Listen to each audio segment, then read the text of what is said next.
Takulandirani ku AMTV Malawi kuchimake kwa nkhani zenizeni. Ngati nkhani imeneyo kuno kulibe, dziwani kuti nkhani imeneyo ndi yabodza.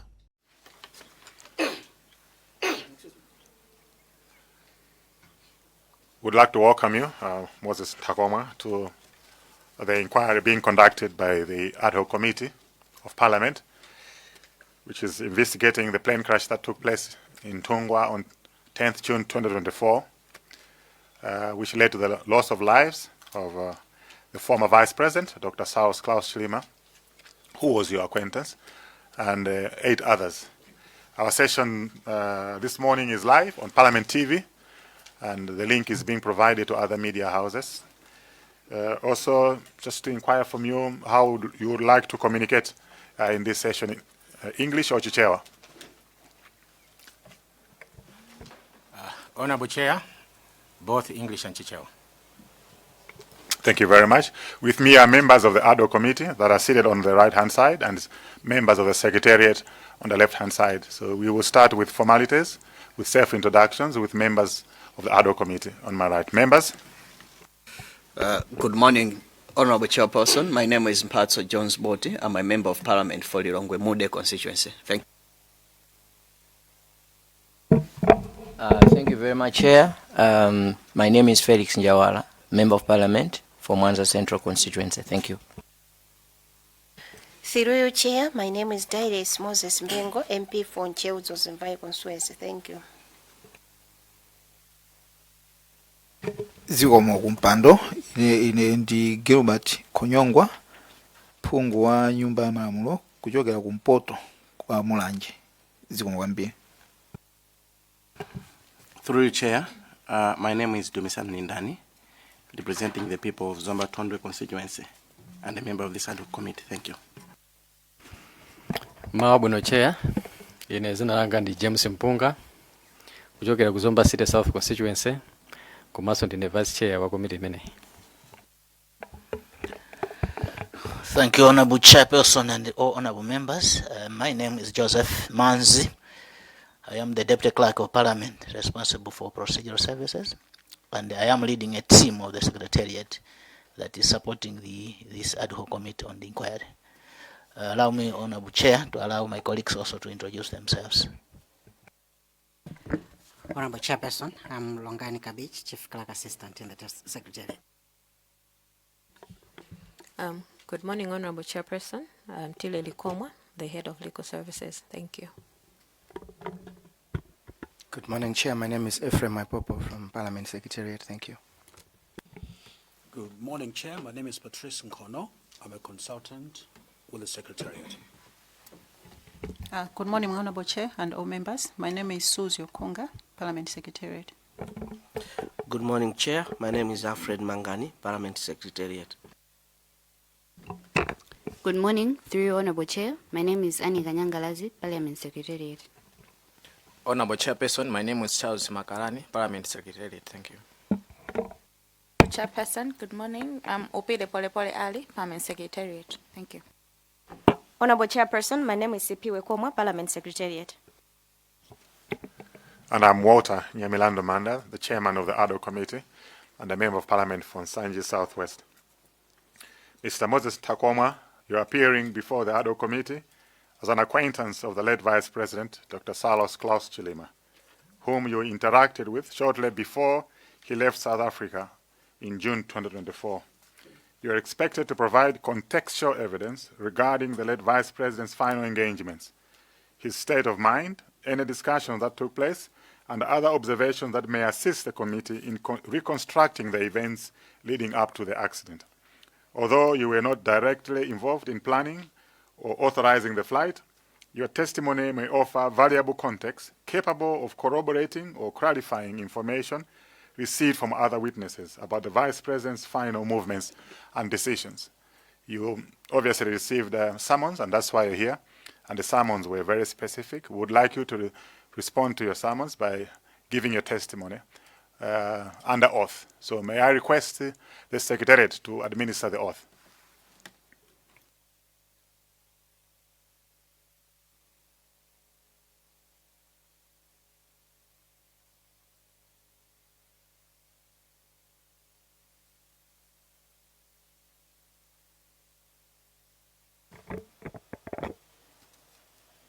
I, Moses Ntakoma, do solemnly swear do solemnly swear by the Almighty God by the Almighty God that the evidence I shall give that the evidence I shall give shall be the truth, shall be the truth, the whole truth, the whole truth, and nothing but the truth. and nothing but the truth. So help me God. So help me God.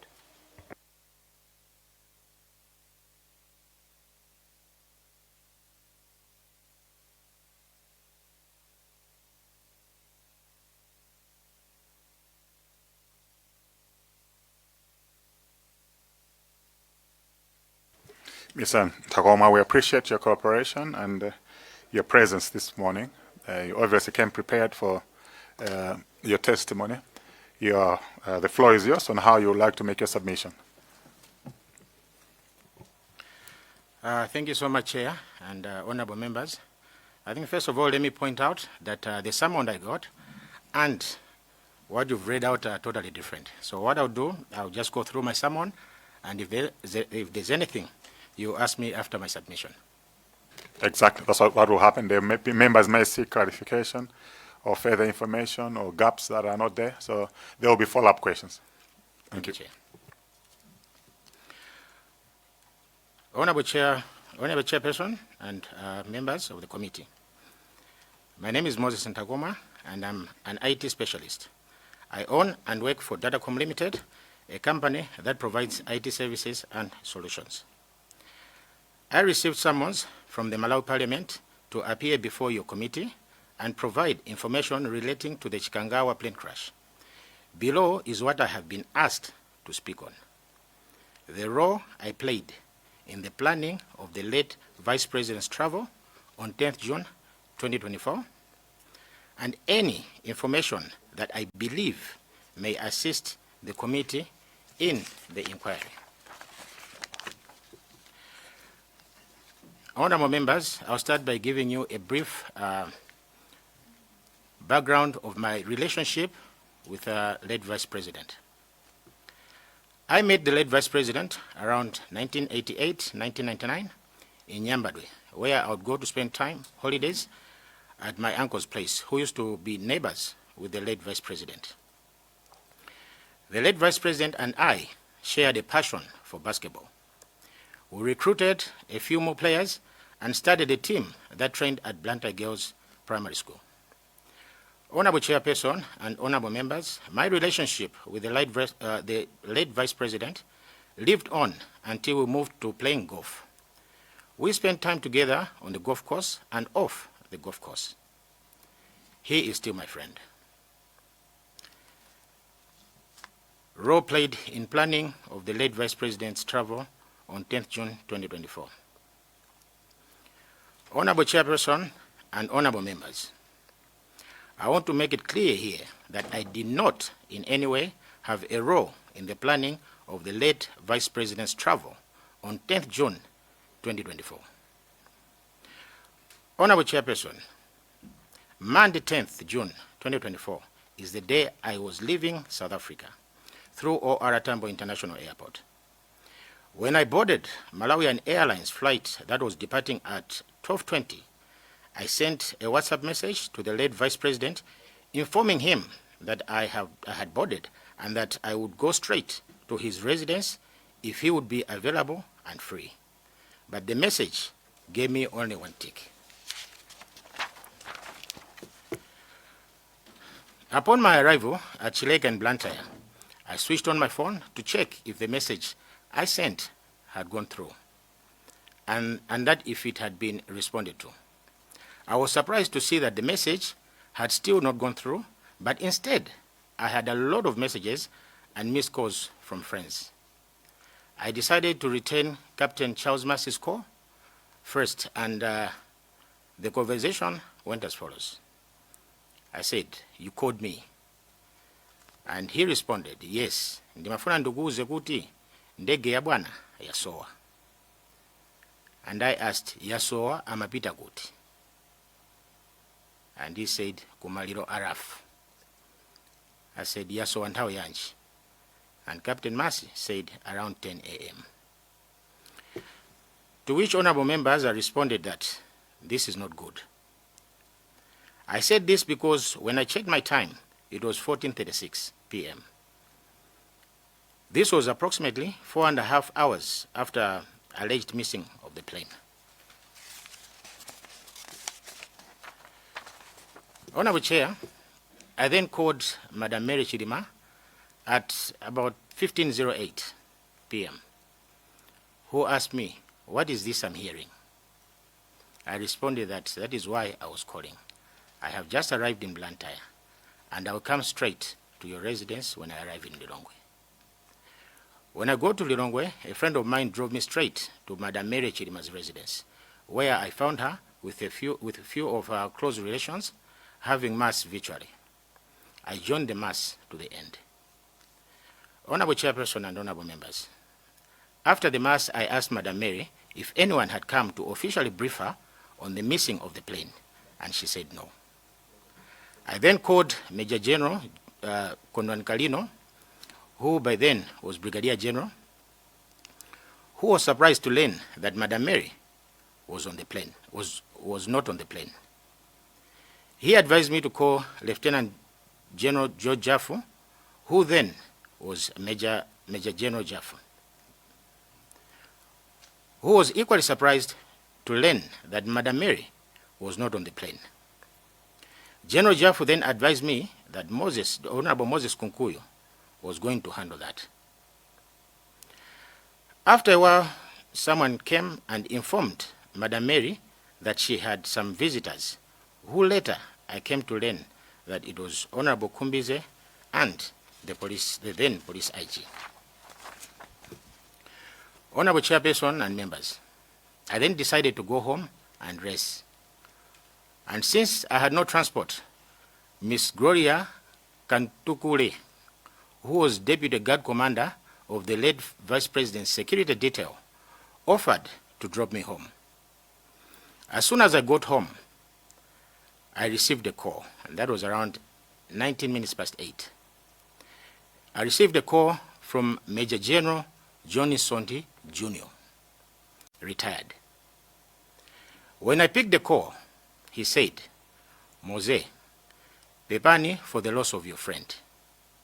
I asked what he meant, because as far as I was concerned, the plane had not yet been found by then. He said the plane was found sometime earlier. He then went on to describe exactly what happened, i.e., that the wing of the plane clipped a tree before sliding about 80 meters uphill. He further described the status of the bodies, which I don't think we can describe here. Honorable Chair, that information haunted me. I could not share with anybody that day because I did not believe it, and I did not want to cause the family to panic over what I suspected was not true.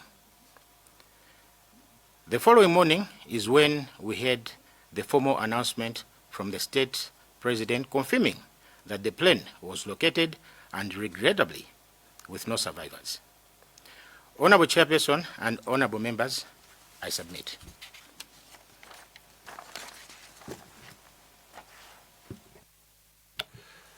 Mr. Moses Takoma, we've heard your story. Just to find out, how close were you with the late Vice President? You've given us an account, yes, but how close were you to the extent that you were expected to be at his house? You were texting him. Yes, you've given us a background, but was the communication on a daily basis?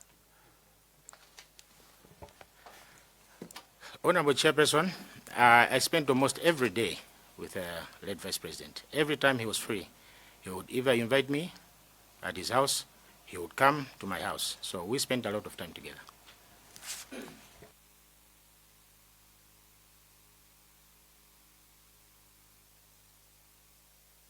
Members,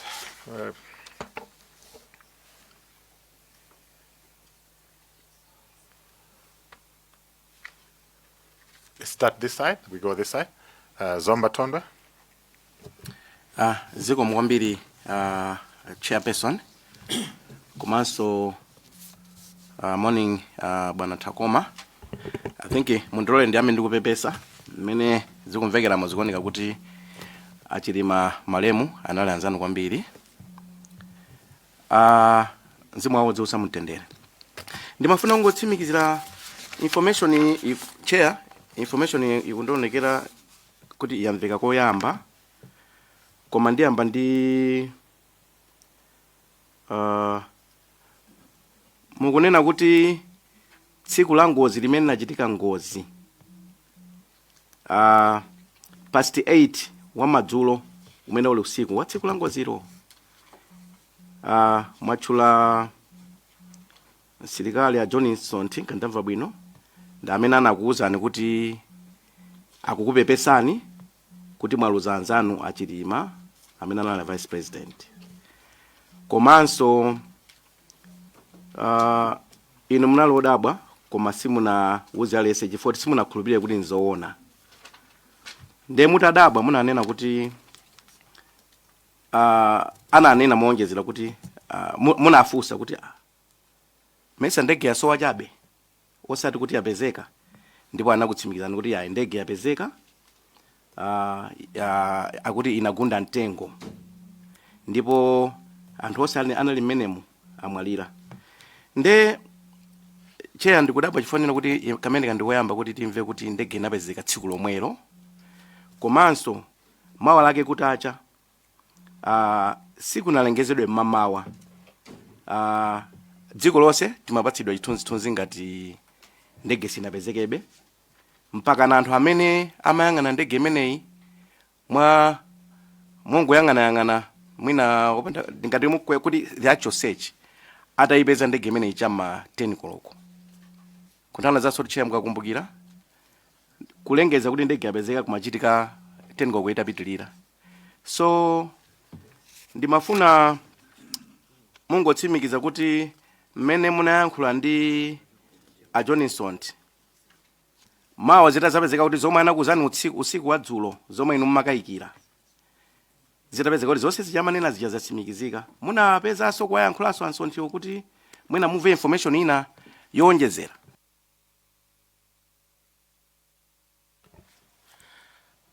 Honorable Chair, someone yanga inandiuza kuti ndikambe zinthu zapa 10. So if you notice, my submission is just zinthu zapa 10. The following day mamawa nauza ku munthu mmozi. And after that, if you ask me, kuti ngati ndakambako ndi ansonti za information ina, sindinakambe. Of course we had interacted, timangokamba zokuti za zinthu zimene zachitika, like kuti tinaluza nzathu, koma not like more information. Yeah. Zuwa. Ndingotsimikiziraso kuti pepanena kumanena ndife ongotsimikizira koma ndisimikize kuti ansonti amenewa ndi msilikaliso ndi retired Major General. Okay. Zombe Chair, I think in Mafusanga, I just wanted clarification. Zomwambiri.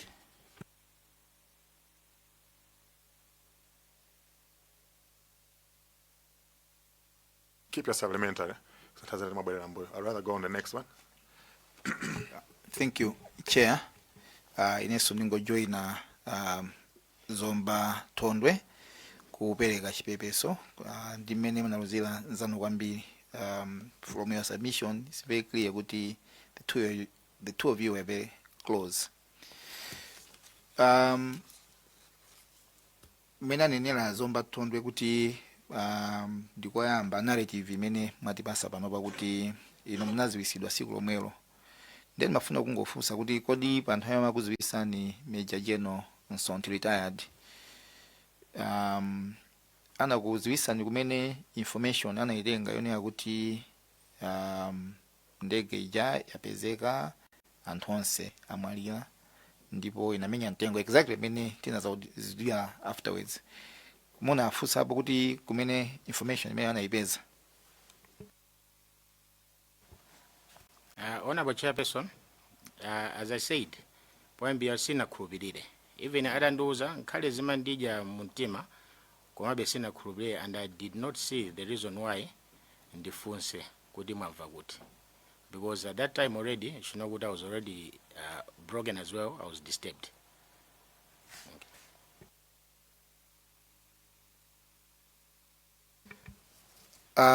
Ndiye mutamva such shocking news and nthawi ndikuti aliyense akuti ndege yasowa ikusakidwa. Munatengapo ma step anji kupanga verify information imeneyi? Honorable Chairperson, Gunazona, I didn't sleep that night. As I've put it in my submission, ndimaganika kuuza muntu chifukwa information yoti sikukhulupirira na si uku president anena kuti ndege ndiye ame komanda kuti ndege kusakidwabe. Now ine nakatha kupita kuti ukapanga verify, so olikuti ndiuze anthu next thing information izituluka kuti information yanayambisa ndi anthakomwa andi anthakupanga panic kwa chibale and dziko lonse. That's why I don't think I mentioned it to anyone at that point until the following day mamawa ndamene nauza ku munthu mmodzi yekha, a close colleague, Mr. Kwesi Nsusa. At the material time, Major General Sot anali serving kama atapanga retire. Was he still in the service? Thank you. Anali atapanga retire, Honorable Chair.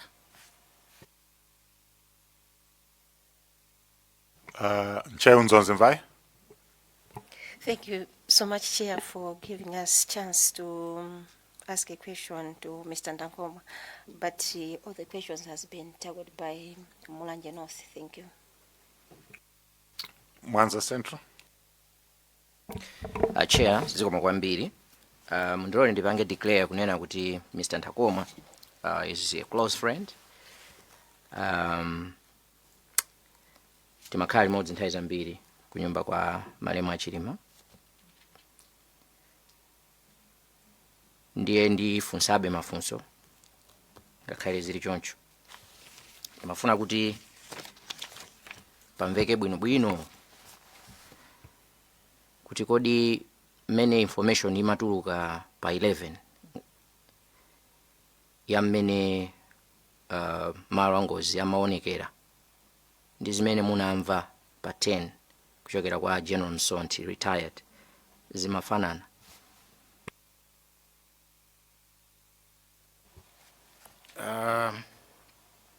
Honorable Chair, pa mene amalengeza pa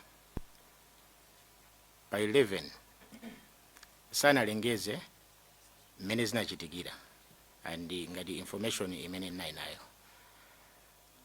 Actually ineyo, for me now to come to believe kuti izi jamanduza retired general zinaizona was it on Tuesday when we went to area 30 to send off the bodies of Mr. Late Chimaneni and Mr. Late Kapeni. Because masiku ameneyo sinina gone bwinobwino ndeti takhala ku send off kuja in the arena I was dozing a lot, so I decided kuti ndipite ngalimoto ndikapange ndikagone ukuku zikuyendabe. So ndidatuluka I met I think he appeared yesterday, Mr. Banda, Limbikanizifa Banda, who was one of the security details. Titango kumana baje. It was the first time meeting him after the accident. So he started narrating to me zinthu zimene zinachitika, and he explained exactly the way ndinamvera on the 10th. And that is when I said, really? Ndodi General Mania zona. But as of Mena Malengeza, because there were no details, I couldn't relate Maujen. Ndingozi kuti zinaenda banji. Ziko mchea. Ziko mkwambi chair. Funso langa lomaliza ndilonena kuti pa 11 mamawa tinali inuyo, ineyo ndi Kwesi, and plan yathu tinali titakonza kuti tizinyamuka tizipita ku Nthungwa. That was early morning, and we met. I remember me pushing for departure. Tineri kuti nthawi manager mumachita downplay kunyamuka because you had information. Honorable Chair, on the 11th Mamawa, Tirazuga, I didn't know what to do. So I decided, let me go to residency, mwina anthu akumana.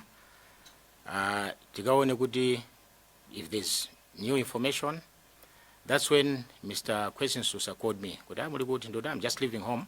I'm going to area 43. Nde anzada tili ku area 10 ku UTM office. Tango bwera kunoko. We were trying to see kuti ngabangejani. So I said, okay. Then I went and joined them, and I found there kunali Honorable Njawala, Mr. Msusa, Honorable Kaliati, Honorable Steve Mikaya,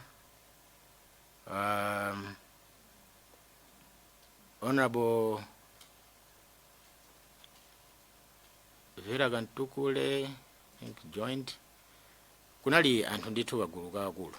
And at that point, Honorable Kaliati, amapanga push kuti anyamuge kupita kuntungwa. Now, I had this information, so as much as I did not believe it, but it was disturbing me. So I was saying, no, Ababa, there was information that the plane has landed in Zambia. There was information that the plane has landed Kuligoma. There was information that it had landed in Kasungu, Ena Mchikangawa. So at that point, with this information, I was saying, come on, mupida kudigwa antu panova muli bangati. Kudi munyamuge, mugayambira pati. And even if you're going to Chikangawa, nkayango meja mugayambira pati. You know? Why don't we sit here and dizana, kupanga coordinate dizina. So I was saying that, no, there's this information as much as, you know, but still it was haunting me. So what I did, because now all these people were adamant and they were ready to leave. I remember I took Mr. Kwesi on the side. Yada, Chief, the reason why inendo banga hold guti and Musanyamuge is because of this that I had. And the information was just so detailed. But I'm surprised guti how can the president not know or I don't want to use the word lie. Not know or not say it that it has been found, you know. So he said, really? I said, yeah. So he helped me to convince Honorable Njawala, as much as he didn't have the information, but he joined us to try to convince the rest of the group kuda sanyamuke. Tukumbia naza karabasi kudi ai. At first najo sa office kuja kupita kumusi pena baga madi, but there was an eatery. So today, 10 tikaja breakfast. All that I was doing is just to slow them down. So tili kumai kuja, then Honorable Kaliati nani na magumbugira mawaneda, iyai inengati sumu funa kupita inenendo unyamuka ukanga na mfumu yatu. Yeah. So anazani na kuti, I think she had a problem ditaya ya gamo yao. Nde ose anaza panga follow Honorable Kaliati da. Okay. Tieni tingo pita. So Honorable Kaliati anazania kuti ndupita kaiba city center ndikonzese tayala. Then ndikamajoko meneko tikumane pa filling station yapa anatipati kaya paida 30 something like that. Bas au konzeke atangolowa ngamoto kuti azinyamuka. I remember Mr. Susana zapita bakona hapo anangoyanga na kukoma inola perimeter wall ndundidana anazangu ndipasa phone. Now denga phone ija, that's when I saw the pictures of the plane. Sikoma kwambiri. Pomaliza chair ndifuse kunena kuti muganiza kuti mwina information imene ndimene mwina yakhale kupangitsa anthu ambiri kumanena kuti ali ndi mafunso pa ngozi imene ija. Makamaka anthu amene mwina anamvako information imene kapena mwina zikhoza kukhala zina zothandizira maganizidwe awo.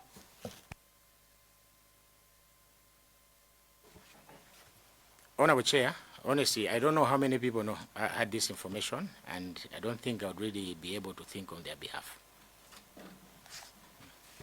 Chair, thank you very much. That's all from me. Lilongwe Mude.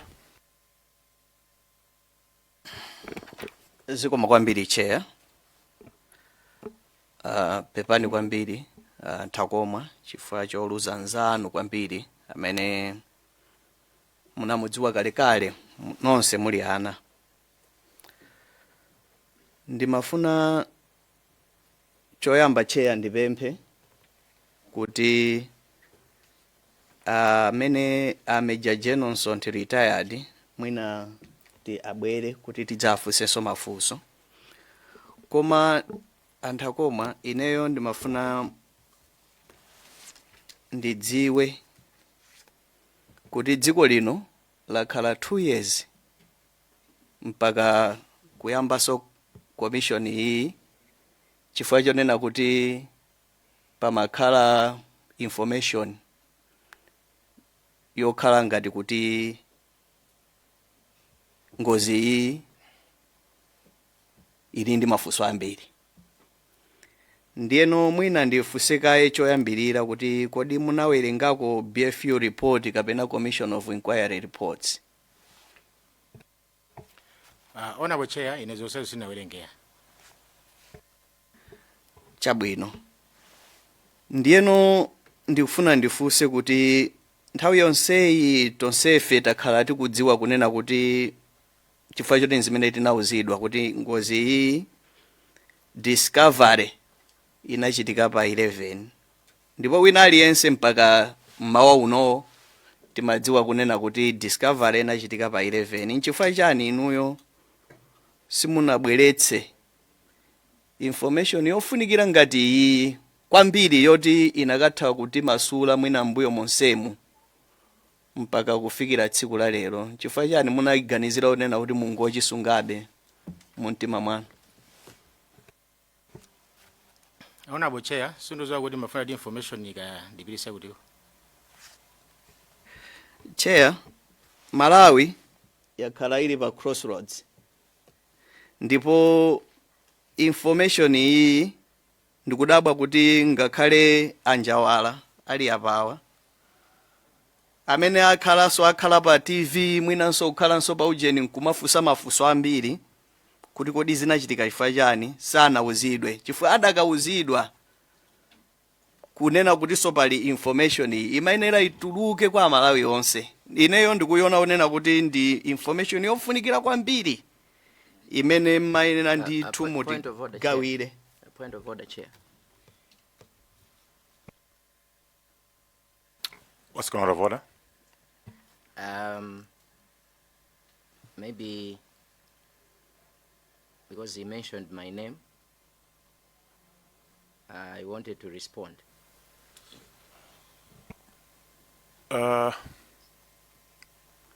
If it's allowed. You can respond after he has finished. Chair, ndi malankhula izi chifukwa choti nawonso ananena kuti adakumana nawo adali limodzi, ndiponso anafunsa kuti tidali limodzi nthawi imene ija bwanji simudanene. Nchifukwa yekenso natural dzina, it was really in good faith, koma mwina apanga respond poti akufuna upanga respond. Pepana Ntakomwa khangati ndimanena kuti Malawi muno kapena mwina ndifunse kuti mwakhala muli around 2 years yonseyi ku Malawi kuno kapena mwina you traveled munabichokapo? Honorable Chair, I've been around. Ndifa yake ndimanena kuti information ngati iyi ndiyofunikira kwambiri, ndipo tikuthokozeni kuti mwatiuza lerolo. Ndikunene kuchokera pansi pa mtima kuti zikomo kwambiri chifukwa chopanga share information iyi. Koma ndikudabwa kwambiri kunena kuti tidzafunsanso akhwesi nsusa chifukwa chani adasunga, chifukwa iwonso ndikuti sadanene. Kwachitika ma Commission of Inquiry kufunsa anthu kuti abwere Amalawi amene akudziwa information ina iliyonse abwere, and information ndi very critical information yonena kuti timayenera kudziwa koma mwina tidzafunsa iwo kuti chifukwa chani.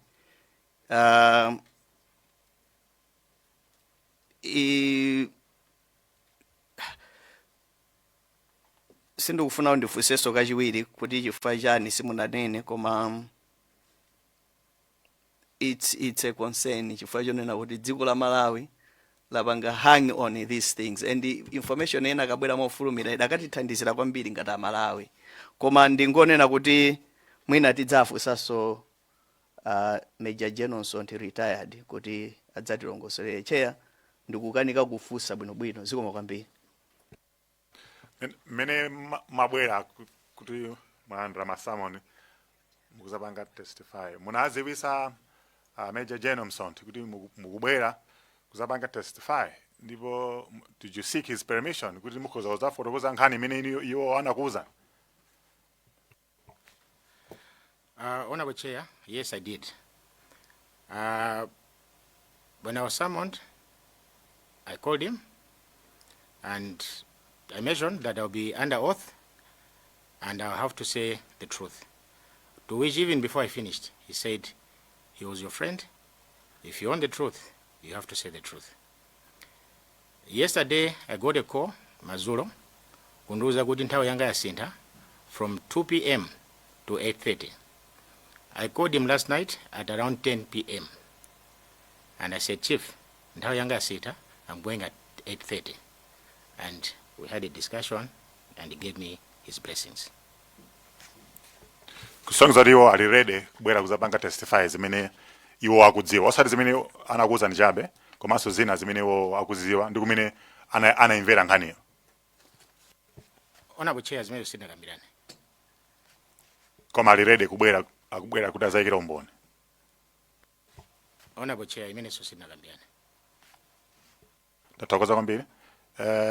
Dedza Mayane.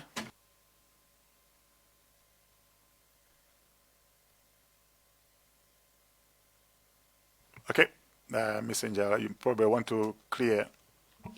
Yeah, Chair, sorry, ndimafuna ndingopanga clear.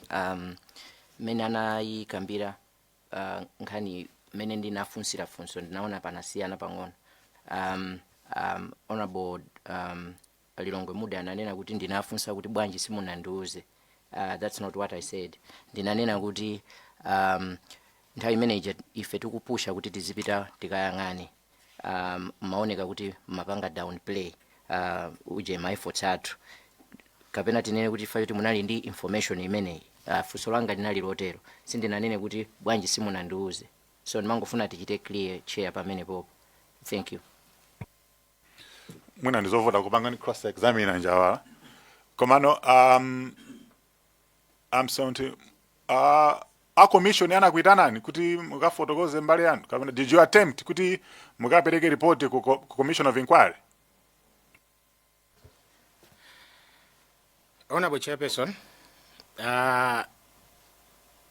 I'll be honest with you. Ineo, I never trusted the commission. Why am I saying that? Because I am very close to the family, late the Vice President. And I know, by the time they were instituting that commission, they had requested for at least 6 people on the committee, but they were giving only 1 seat. Just on that, ndichinjodi chimakaikisa kuti olotapita omeko and afuna chilungamo kana safuna chilungamo. And ndisire bomba. Okay, Dedza Mayane. Azikoma kwambiri, Chair. No, keep your point of order. Yeah, but nifuna ndipukuli pakali sequence ya bwino. Keep your point of order. Nduku pasan flow, but tibanga exhaust ka Dedza Mayane. I'll definitely come back to you. Azikoma kwambiri, Chair, kuti mwapereka mwayi kwa anthu akudedza Mayane kuti tifusepo mafunso. Choyamba bambo Ntakomwa pepani kwambiri chifukwa choluza nzanu komanso munthu amene analofunikira ndi miyoyo ina yambiri imene inatayika pa nthawi imeneyo. Choyamba ndimangofuna ndidziwe ubale wanu wa inu ndi Major General Nsonthi ndi ubale wotani.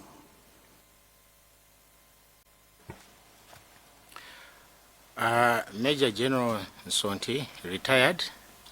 I think ni muntu oti anthu ambiri Malawi munomo amaziwa pa zintchito zabwino zomwe anachita. I think anthu ambiri amaziwa chifukwa cha Operation Bwezani. So ndi munthu joti tisanakumane timangomumva, and he was someone I respected, and a lot of people respect him. Anatipeza ku Lilongo Golf Club mene amabwera kuchoka ku mission yawo ku US, ku embassy, and since then we have been very close. Kusayira golf limozi, kucheza limozi, ku golf ndi kunja komwe. So he's a very good friend.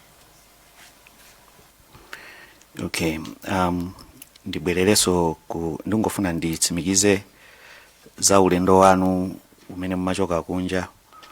Munanena kuti munayenera kufika pa 10 kapena pa 9. Mangofuna ndidziwe madate amene mumafikira ku Malawi kuno.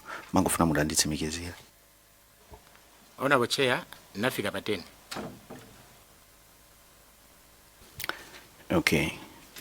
Ndiye ndinakumvetsetsani mmene mumafotokoza za nthawi imene munali ku area 30 pamene mumaperekeza matupi. Munachula date, mungayikumbukire date munachula ija, ndimafuna muibwereze. Honorable Chair, pene magamba zoperekeza matupi a late Chimaneni and late Kapeni sinachule date. Ndani akuti kainali Tuesday or Wednesday. Fadi siku londe sikukumbia date sinachule yayi. Nungo kumbuya kuti ujeni program inali yoti anyamuka 3 o'clock. Koma I think Tuesday or Wednesday. Yeah, munachula Tuesday. And then mangofuna kudziwa kuti tikayang'ana Tuesday, chair mu 2024 Tuesday panali pa 11 ndiyeno kuperekeza matupi sikunali Tuesday pa 11 ndikuganiza Tuesday pa 11 ndi pamene officially kumalengezedwa kuti ndege yapezeka, ndi tsiku lonse linakhala ndi zochitika za mtundu umenewo. Ndiye mwina mungakonze madetiwo. Yeah, I think you can see for yourself kuti sizingateke kuti matupi yapezeka tsiku lomwera kupanga. So yeah, I think that was just a mistake. Ndoti inali Wednesday. Okay, ndimafuna ndidziwe kuti kukambirana kwanu ndi Major General Nsonti kunali munjira yanji, mumalumikizana motani?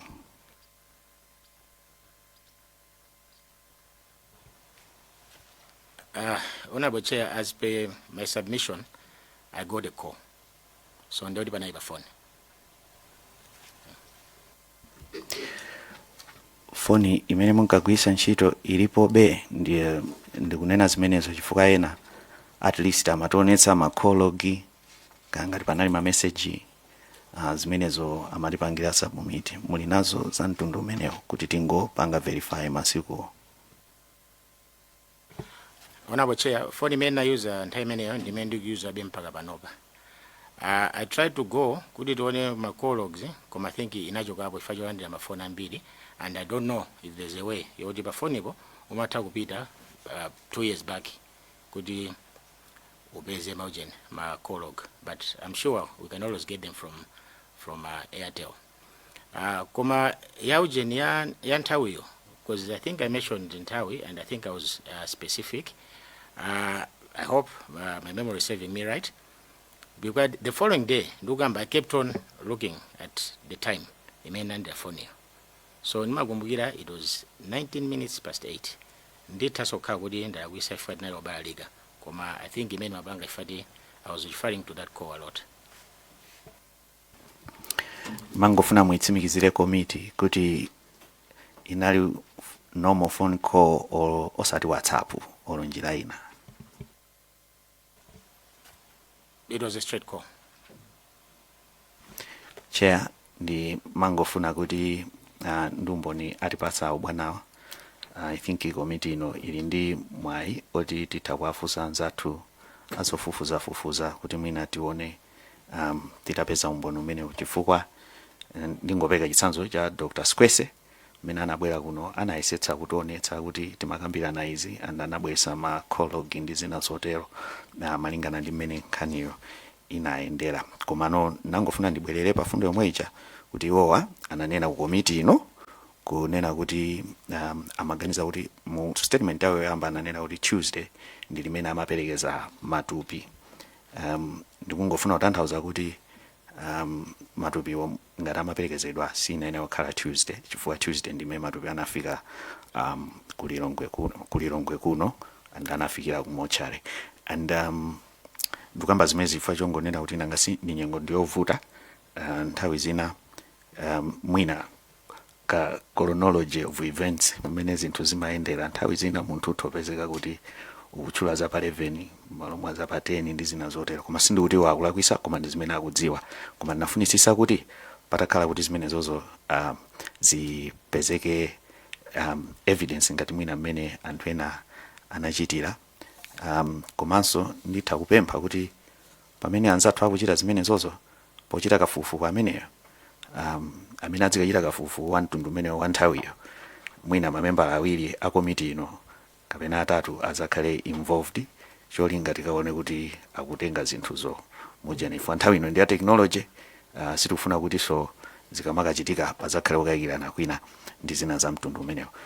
Chair nangofuna zimezo kuti chronology of events tinayenera kuti tipeze equally the how it was done, but I concur with Lilongwe Mude kuti in the end poti Major General Nsonti retired alipo kunja kuno anafunika amenewo tidzalankhule nawo kuti iwonso adzatiuze kuti umboniwo iwo anawupeza kuti anthu akudetsa kumayani tiyimire pomwepo zikomo Chair. Tokoza kwambiri. Detsa Kasina, you have the point of order and maybe a follow-up question, then we'll go to Doa Kasangas. Zikomo kwambiri Chair chifukwa cho lola ndimafuna ndiyambe ndikupepesa kwa Mr. Takomwa chifukwa cho taya nzanu amene sanali nza Vice President wa dziko lino amene sanali sonzawo wa anthu ambiri kuphatikiza po anthu akudetsa Kasina constituency. Ndi chifukwa chachi Chair ndiyambe ndisanapange point of order kuti anthu akudetsa Kasina mama pano ndi wokondwa ndi umboni umene abweretsa anthu akomwa ndaloko mochedwa koma ndimaonera kuti atenga off kusenza alumbiro kuti akambazo ndizoona. Ndiye poyamba Chair asanafunse ma follow-up question ndimafuna I raise the point of order chifukwa chakuti amayankhula nkhani ya ku inquiry yakalija kuti sanaikhulupirire anapempha kubanja anapempha ndo slot ya CKC koma napekedwa za munthu mmodzi ndiye saka adakhulupirira inquiry imeneyo ndiye anadzanena kuti ananditemta amapitiriza ndanataka ndilekezere pamenepo. My point of order was kuti I wanted to ask through Chair kuti akanapitiriza statement ichi chifukwa nakhala adisiya malere. That was my first point of order, Chair. Honorable Chair, imatera ba andipo basi.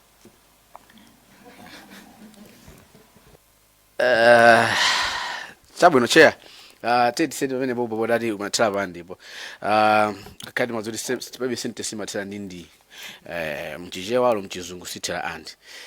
Bwana Takomwa ndabwera nawo pa page yanu yo. I think this is the last page of your presentation.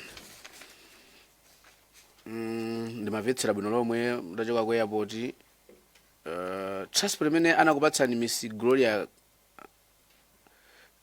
Ntukule should be Ntukule Ntukule. Honorable Chair, I think there's General Narakwisa and I forgot to correct. Supposed to be Ntukule. Paten pamene but panali pa 10 June. Yes, 10 June.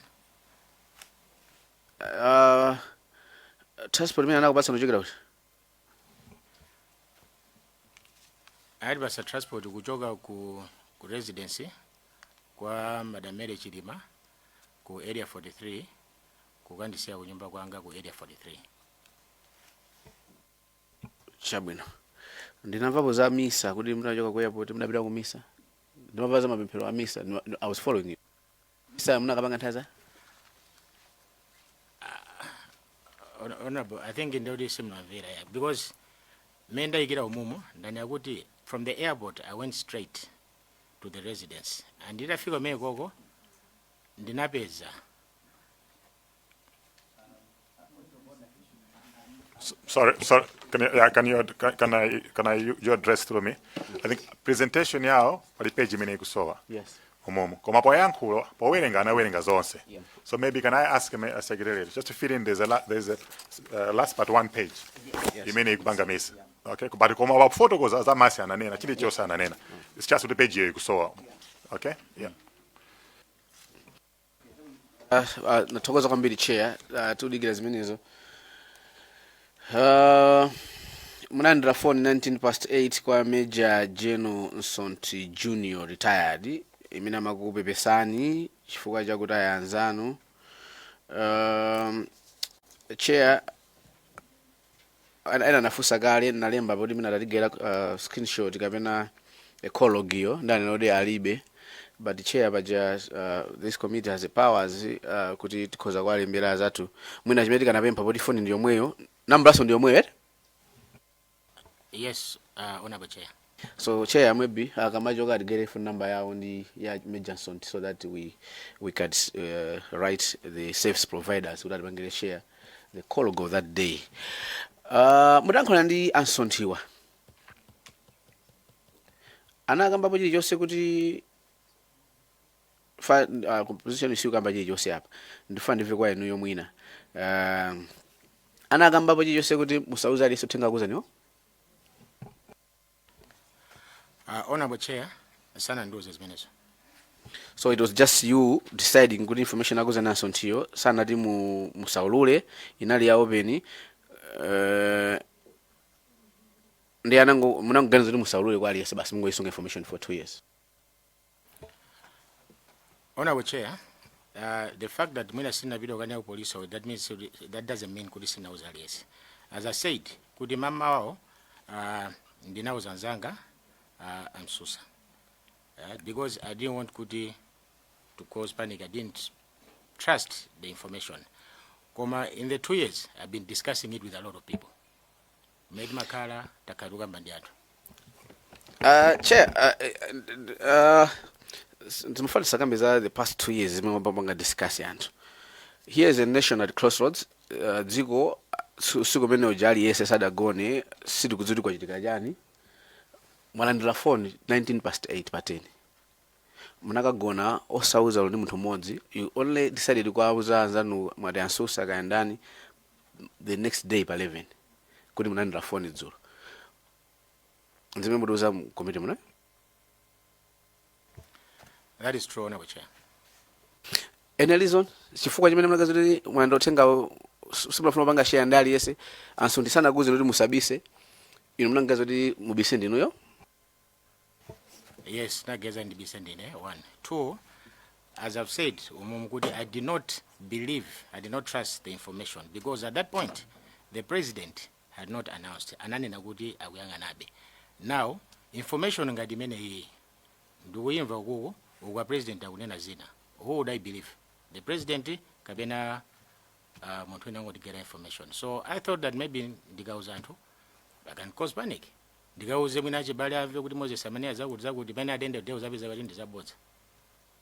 that's why I think I decided Pandik couldn't disungirigae mpaka morning pena zauza moto. Ndinakuva nimene amakufusa na adedza mayani. How do you know uri madziwa bwanji Major General Nsonti? Ani nazano bwanji. Ndi malongosola bwino lomwe kuti aliyesa kwadzo nchada gwebuna operation bweza ndi zina zetorozo. Meaning kuti munali ndi chikhulupiriro mwa iwo, you had trusted him. Koma on this particular information tsiku lokali lapateni chikhulupiriro chinachoka mwa Nsonti you thought kuti akuna mizani. Even in time nanena kuti I know him as someone aliyesa maziwa banapanga zinthu zambiri for dziko lino. I did not mention good I trusted him. At what point did you minority information you haunted you couldn't share with anybody, you thought you did not believe it. At what point, information just thinking now you own,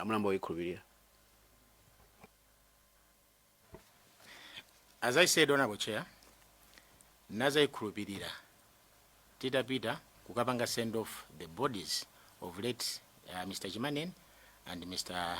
Lucas Kapeni. As I said, chifanira topa kwambiri seni magona ndimatuluka kozi ndimasinza, so I decided kuti ndituluke ndikagone mugalimoto. Nditatuluka pa officers mess ya polisi nakuma ndi Mr. Limbikani Zifa Banda omwe anapanga apiye dzulo. So yo amaoneka so topa kwambiri ndimakumbukira and anani akuti zimene ndaona ine, so he started explaining his version of the story concurred ndiye ya Ansonti, and that is a point I said wow, so Ansonti amanduza zoona pa 10. This version ina ya yokuzandija version munabanga mali kuti mukhulupirire radio fanana.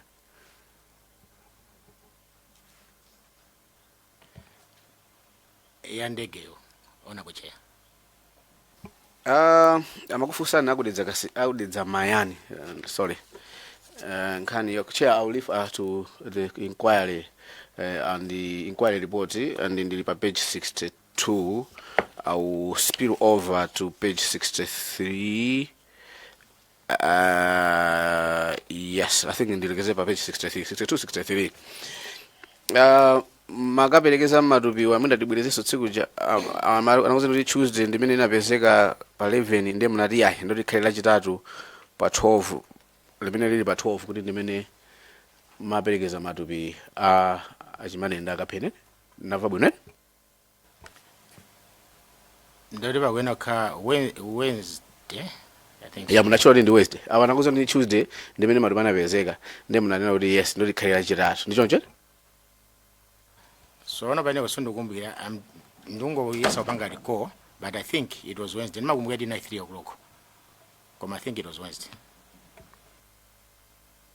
Chair, Wednesday date did not about 12.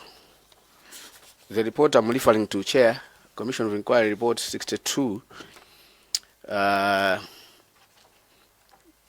burial ya and Hamenewa send off plus burial idachitika pa 13 June.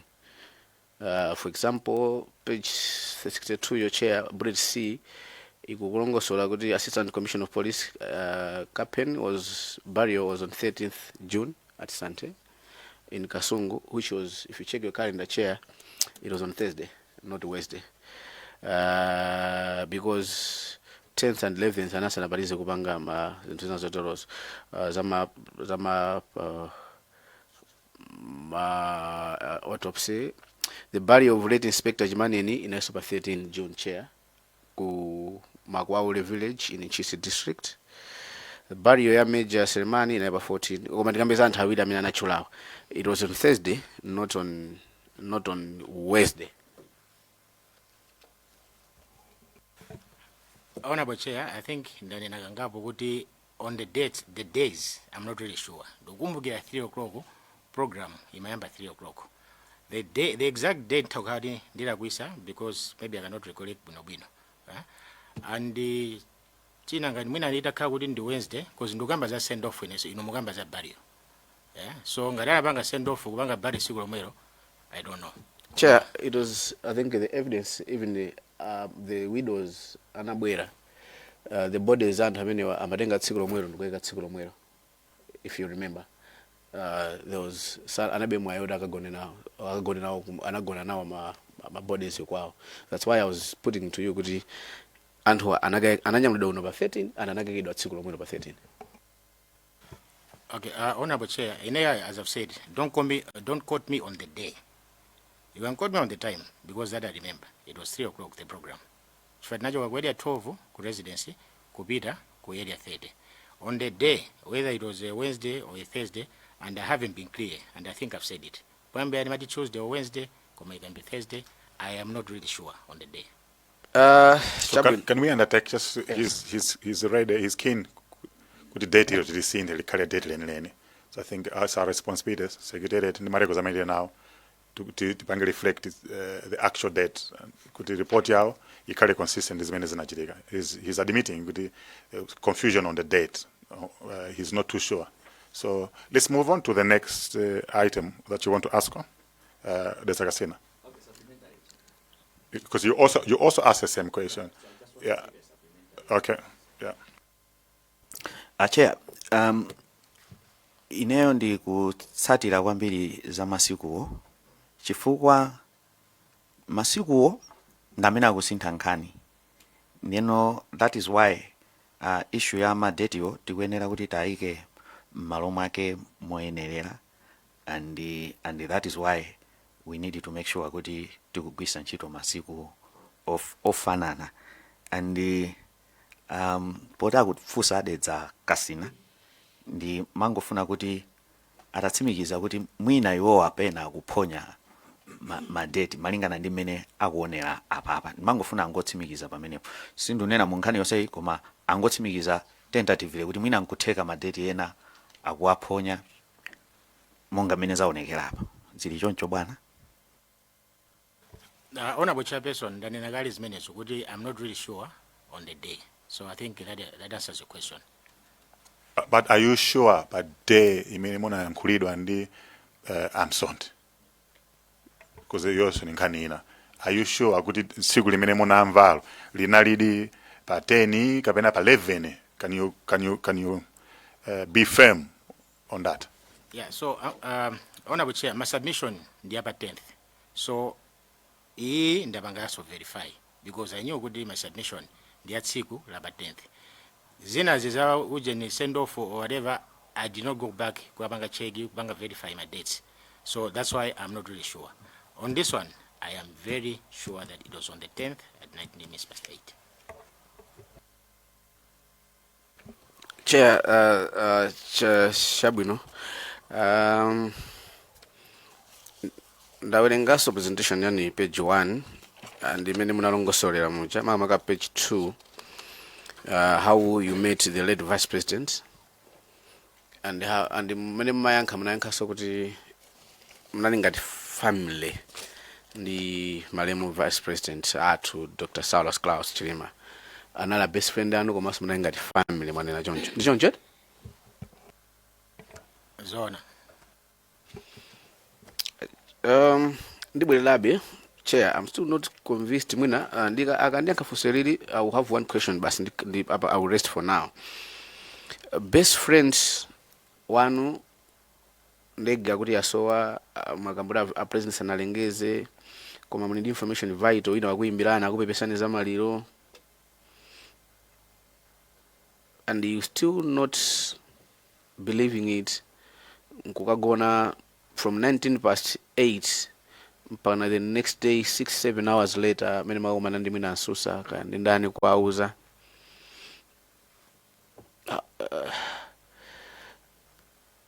How did you sleep?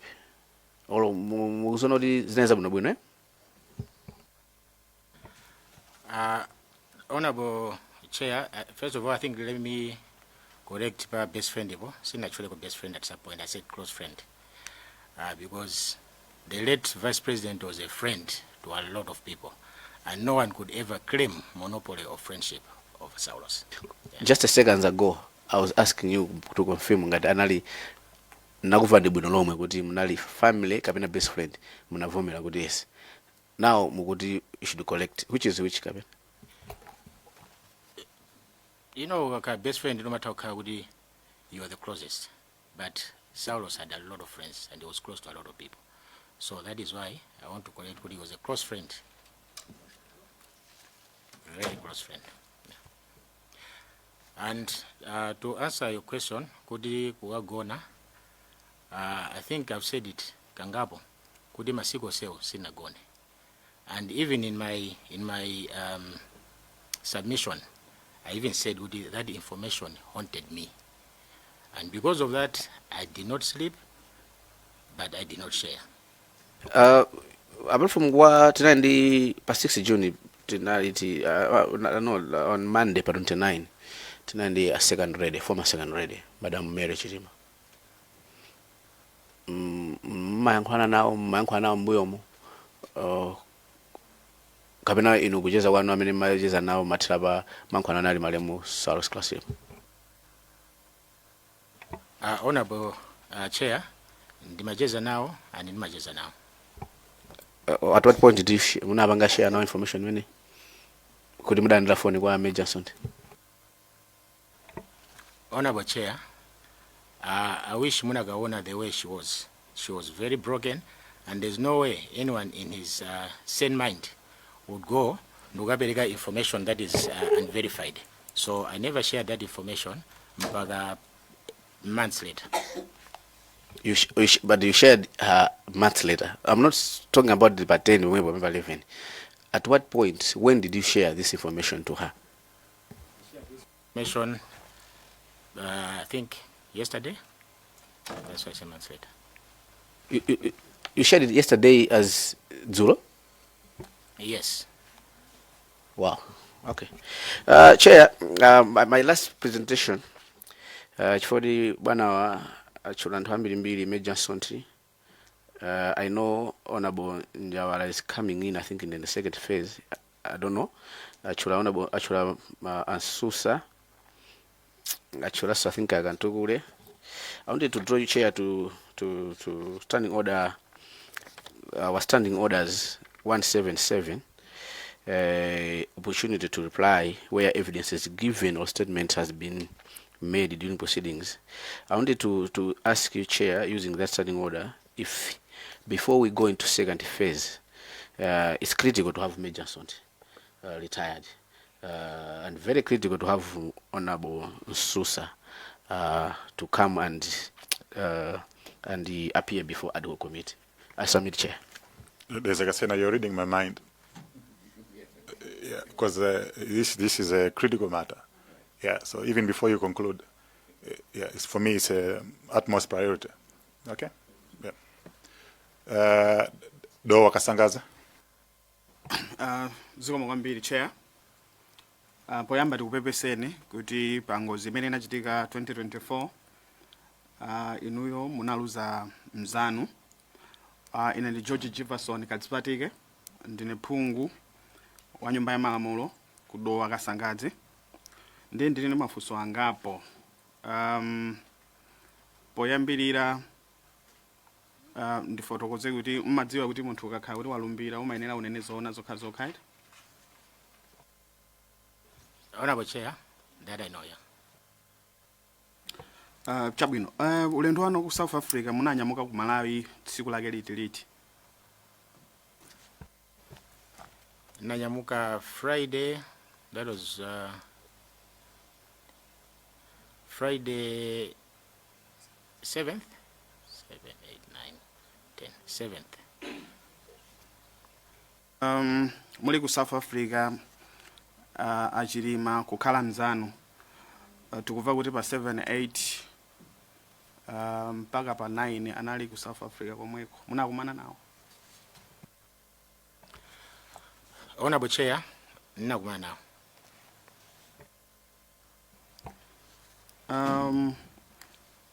Ndiye munatifotokozera kunena kuti no mukunyamuka ku South Africa pa 10 June. Munawatumizira message pa WhatsApp Malemu Chilima? Zoona, Chair. Message imeneyo idakalipo mpaka pano kuti mutha kutipatsa kope? Honorable Chairperson, message imene ilipo. Ndiyeno kuno ku Malawi mwati munafika nthawi yanji?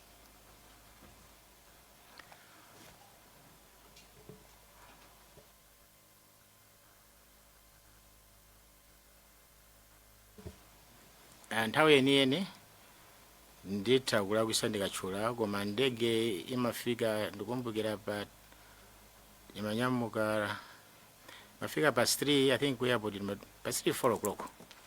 Ndege imene imanyamuka 12:20 kupa OR. I think imafika kuno around 4. We are about to after 5.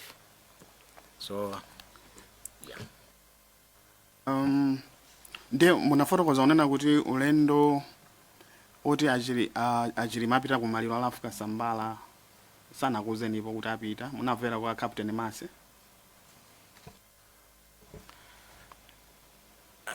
Sina nero sana nduze. Ime sina lambea neko.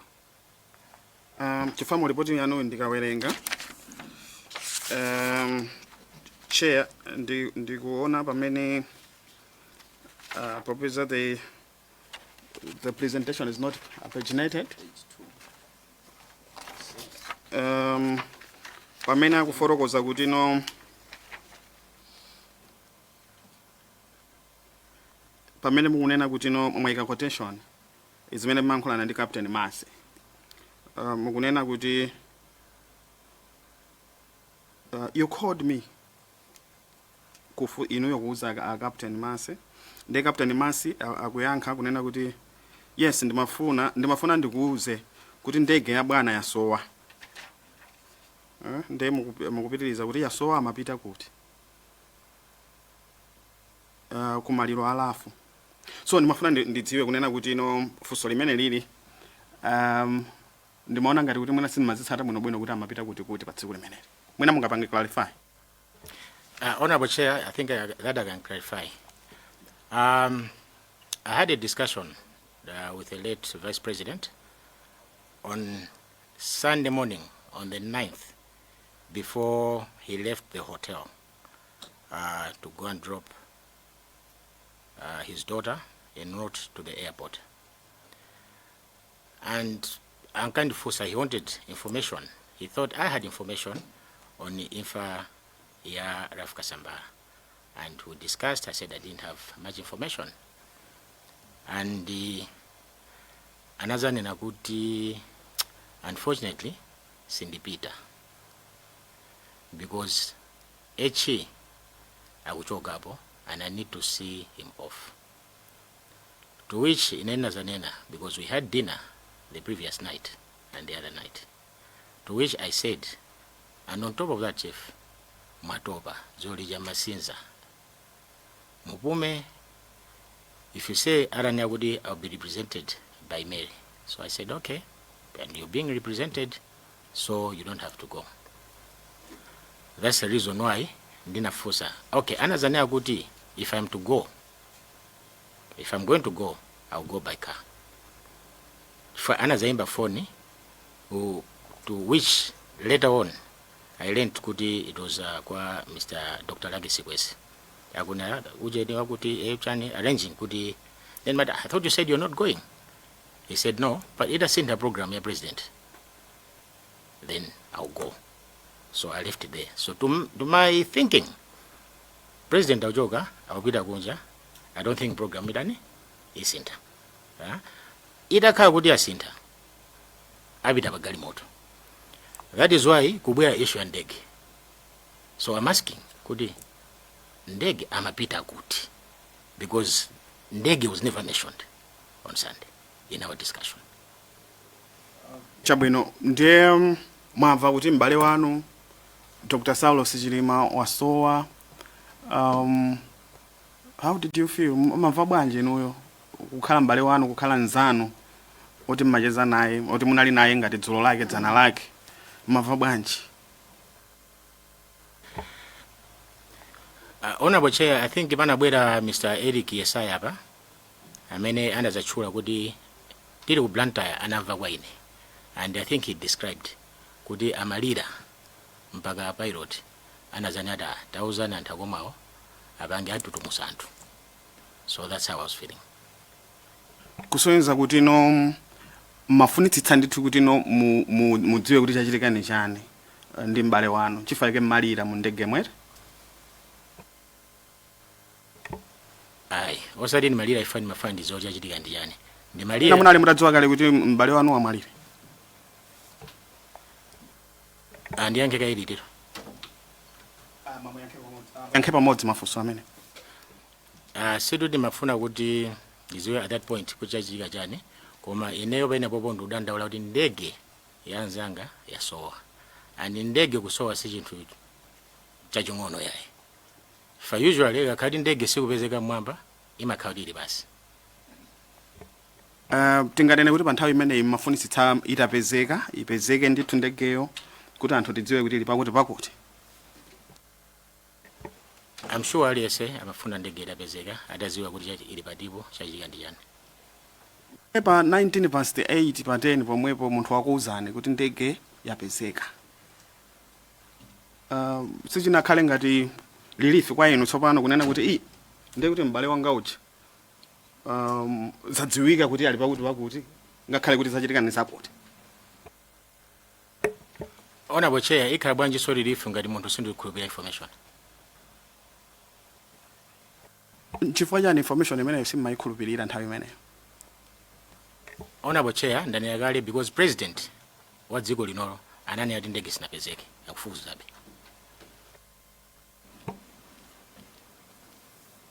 Inuyo kukhala mzawo wa Malemu munthu wakupatsani tipi kunena kuti ndege imene ija yagwa mwina ndifunso nena kuti sanapereke location kumene yakwera. Honorable Chair, sanapereke location. Simunapatse mafunso kuti mudziwe kuti no chifukwa information imeneyi ndikukhulupirira kuti inayenera kupatsani chidwi inuyo khala mzawo wa Malemu imayenera kupatsani chidwi ndithu kunena kuti no ndidziwe zambiri kuti no iwowa information iyi ayitenga kuti kapena kuti ndege ili patipati chifukwa nthawi imeneyi aliyese amafunafuna ndege imeneyi mdziko muno aliyese anali okhudzidwa kunena kuti ndege imeneyi popeza inanyamula vice president wa dziko lino amafunisisa atadziwa kuti yayenda motani. Nde inuyo tipi imeneyi simunayipangira attention simunapereka attention kuti tipi imeneyi chifukwa. Honorable Chair, as I've said, sinayikhulupirire nalibe chifukwa choti ndifunse mafunso ambiri chifukwa president anali atanena kuti ndege sinapezeka kuyang'anabe. Nde inuyo simukanabwera kudziko kunena kuti no iyayi ineyo ndalandira information yakuti yonena kuti ndege yapezeka ngakhale president akunena mwakuti ineyo information imene ndili nayo yochokera kwa Major General ndiyo kuti ndege yapezeka. Simayenera kuliuza dziko inuyo simayenera kulimasula dziko chifukwa nthawi imene dziko linali litayima. Honorable Chair, Major General adayankhula nduzapanga we ndi statement yochoka kwa president wa dziko lino I think yolemera kwambiri ndi yochoka kwa president. So I think inakhulupirira president kusiyana ndi Major General. Kodi a president office ya president imene manena kuti ndege yasowa sikodi simesa amafuna anthu kuti awathandize kuti ipezeke. Honorable Chair, zimezo ndizoona koma sopano takhala kuti munthu wamkulu retired general ali ndi information imeneyo who's got I'm sure access to the president inakhala information ndiona at that point ndoti anakathapira kwa president. So ababa maybe it's just a matter of wafosewo kuti chifukwa chani sanapereke information kwa president. Osati amapereka kwa inuyo chifukwa choti inuyo munali close ku family ya Chilima kuti mwina mupanga escalate information imeneyo kuti ipitirire dziko lidziwe msanga ndege ipezeke mwansanga. Inu simukuona choncho? Honorable Chair, I think dziko litha kumva masanga itakhala kuti zachoka kwa president. So kupita kwa Chilima zipitabe kwa president kuti auluse. Inu munatani kupita kwa president? Inu ngati munthu wankulu woti mmadzuwana ndi vice president munatani kupita kwa president kukanena kuti information imene mwalandira ndi imeneyi kuti dziko lidziwe msanga limasuke msanga. Honorable Chair, ndanena kale kuti information yosinayikhulupirire. So ndipite kwa president ngandukaniwa wapita kubanja kuti ndikauze information because I believe kuti ndiyabodza. Then ndipite kwa president ndikamuze bodza. Nde kuli inquiry yakhazikitsidwa inquiry mwanena kuti nchifukwa chani simunapite inquiry commission of inquiry imene inakhazikitsidwa. I think labega ujeni mozi yokuti the formation inali yosa limbisa mtima yosa pasa chikhulupiriro.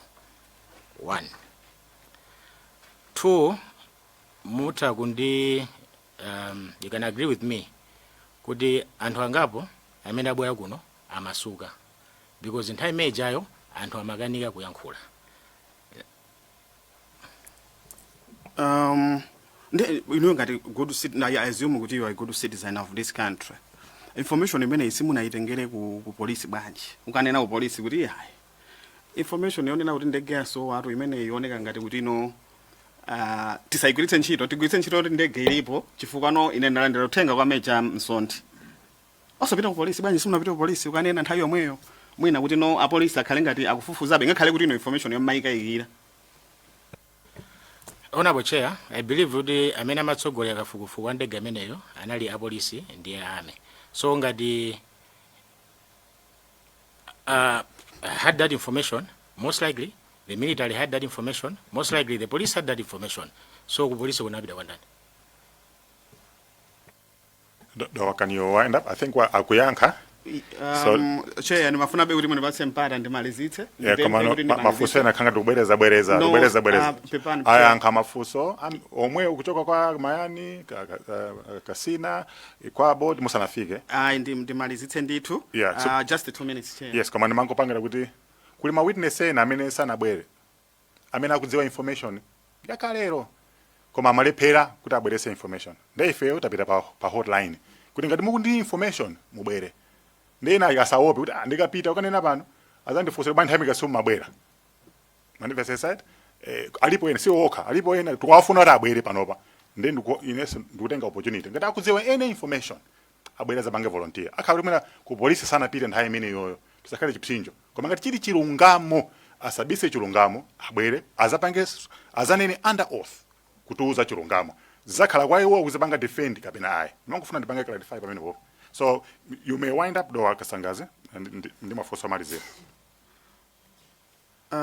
Ndiye mwafotokoza kuti information imene munamba kuikhulupirira liti chifama nina kuti no atakuimbirani pa 8 amene pa 10 June information isi munayikhulupirire mwanena kuti munamba kuikhulupirira liti information imene. Honorable Chair, I think ndine naso kakachifolo kano kuti after nditakuma ndi alimbikani zifa banda ku send off ya matupi a late Chimaneni and late Kapeni tinakuma nawo and anafotokoza me anafotokozeramo zinafanana ndi nkhani imene ndinamva. That's when I said good kuti ndoti bwana Jamani azona. So to answer your question again, ndimafuna be kuti ndidziwe kunena kuti no Commission of Inquiry akubanja kweni kwa Chilima amapita kapereka information inuyo mwatifoja ndi chani chimene munalekera kuti mupiteko. Honorable Chair, I think ndakakali fuso limene kangapo information yofunikira ngati imene Chair pepane fuso likhalo maliza kuisunga for over 2 years. Because onena kuti zaka zopitira ziwiri zathapo ngakhale mutakhala kuti mwina mmadikira kuti boma lisinthe boma linasintha September 2025 mukuisungabe boma lasintha mwina mwezi uno wa 8 kuisunga osapita ku polisi kuti mukafotokoze kuti apa panala kuika information inayilandira motere. Titati tinene kuti inuyo ndamene mudabisa information yofunikira imene kanathandiza kuti ndege ipezeke msanga ndipo munalakwitsa banja la Chilima komanso mabanja ena onse amene anali involved munalakwira ifa munasunga information yofunikira kwambiri kungoyisunga kumtima for 2 years. Inu mukhozonena kuti chani? Nditone kuti si choncho Honorable Chair. Mafusanga namene Longe mude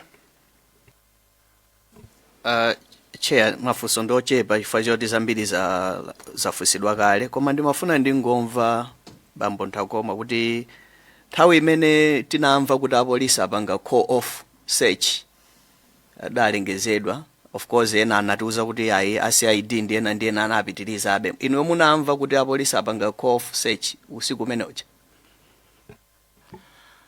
Honorable Chair, as I said, nditafika nabira ku nyumba nimafika jam past 8 and straight nazitsekera nyumba and I don't think I was on my phone so time in yoyo, so I wasn't following the events and I wasn't there. So zimzodi nimamva mawa.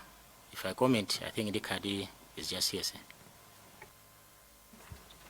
Chabwino. Akondwani Banda, Assistant Superintendent Kondwani Banda, atakuuzani nkhaniyo. Inuyo nkuona nkupanga dilinki nkuona kuti ndizoona zijama nduza Major General Nsonti. Muna apanga share ndakondwani Bandawo. As you were discussing in ndakondwani Banda, ineso tu zimene zana nduza Nsonti. Did you share with him kapena yai? Honorable Chair, on that one, I don't recall having mentioned it. Whether I mentioned it or not, ndikavomera ndikakana ndinama. Nditaku nama either. Sinduzwaga nauza da navadi or I don't remember. I don't remember because that time I think I was so confused here. Zikomo kwambiri. Munalankhula mawu kunena kuti panopa anthu amasuka chifukwa cha inquiry iyi kuposa nthawi imene ija. Anthu amene abwerako sofa alipo amene munapanga nayo share this information. Amene mwina abwera panopa chifukwa mwanena kuti anthu amasuka, it means kuti mukupanga follow kuti kwabwera ndani. Alipo mmodzi mwa anthu amene abwerako kale kunoko amene munapanga nayo share nkhani imene. Honorable Chair, not really sure, but if you ask me, I've been talking about it. So I've been sharing there to me to sell a gofu, I'll mention it. So I cannot recall when in ndani namuza, you know, and especially for antamene abwera kunogo, odi namuza ndani, I don't think odi nditagu chula maina rukumbukira yai, komanda uza antwambiri. Fusoloma lisa chair.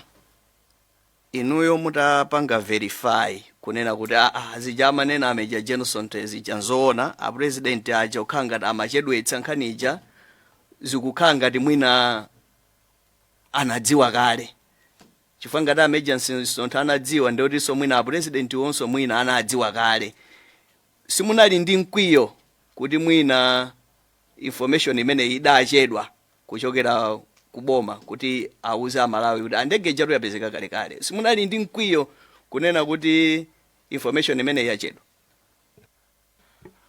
Honorable Chair, actually mkwiyo nde unalipo ophatikizana ndi mafunso and ndi zinthu zoopsa no pene bozamba nokuopsa kuti why was information being withheld. Ngati anthu anapezeka kale kuchire kuja nthawi yozizira chifukwa chani anasiya kuchireko nthawi yonseyi. So yes. Fuso lomaliza ndi mkwiyo umene munali nawowu mafuso amene munali nawowu mwasunga osauza kwa UTM akuluakulu a UTM ena aliwonse wina aliyense osamuza olo amene Chilima osauza mpaka dzulo mpaka lero. Honorable Chair, as I've said, ndauza anthu ambirimbiri kuphatiza akuluakulu a UTM akwesi nsusa. Dabaliza pamwepo chair ziko. Ndatokoza pali chizungu. I mean, don't shoot the messenger. So we're shooting the messenger. Nkani ndokuti ku source. Kumene kunachokera uthengawo amsonde abwereso apa. Because awawa akubanga report zimene anamva, right? So tafusa mafuso atiyanga.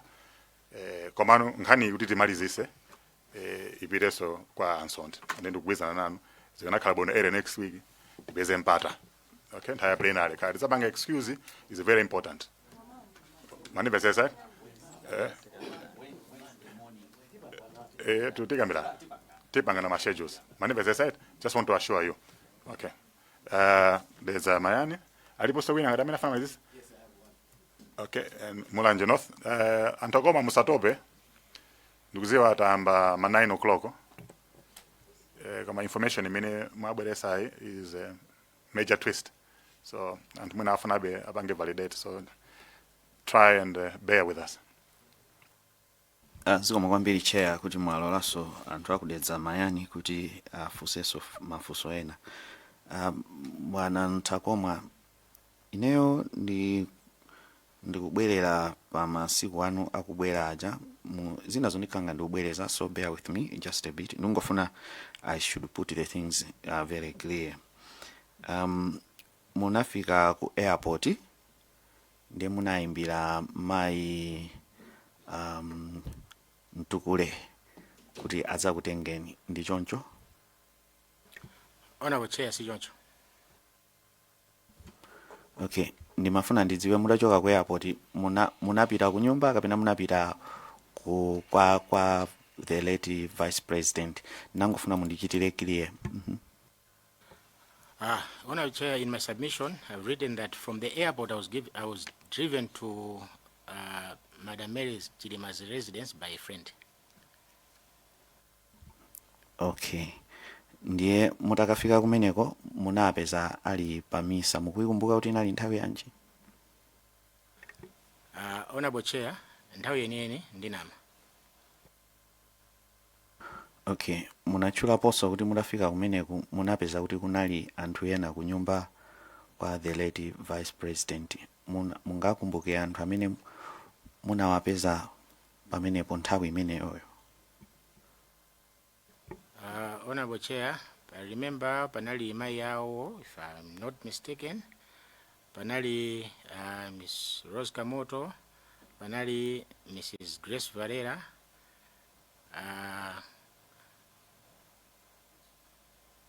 later on panazatulukira Bishop Ntumbuka, anazabwera I think later on.